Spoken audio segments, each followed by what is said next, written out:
Experience the most challenging race in the world, traveling with the most awarded airline of South America, LAN.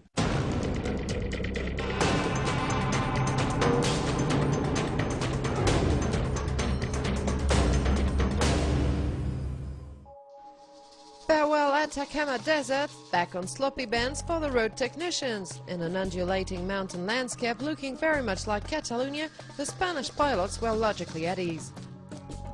Let's take a look to the car sections race first, as the overall leader Carlos Sainz clinched his first stage win this year.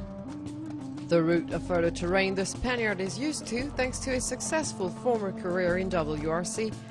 It was a good opportunity for him to show his brilliant driving skills. Sainz could choose to make his way calmly to Buenos Aires, but it is not in his temper. Since the race started, he took 6 times the second place of a stage, and that kind of figure is not to please him. What Sainz like is to win with style. Alatia was first to take the road. Rapidly he was joined by Sainz, therefore the latter spent the day chasing his teammate.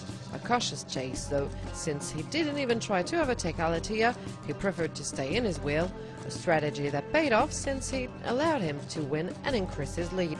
Alatia is now 10 minutes adrift.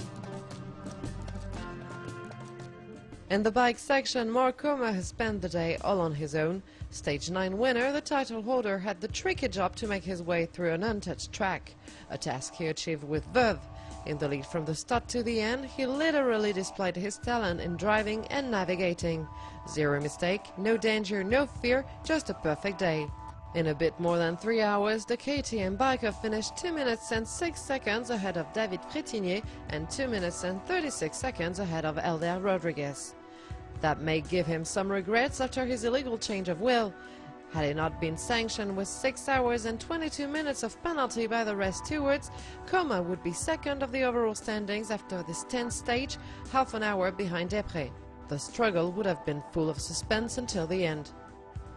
Instead, Depré can ride without stress as his opponents are far behind. The Frenchman takes no risk and lets the other play their cards. He has set his own pace during this stage, which he finished in 6th. The suspense is to be found elsewhere in the battle for the last 2 seats on the podium. 3 men, Ulvaster, Lopez and Rodriguez, are all within a 2-minute time.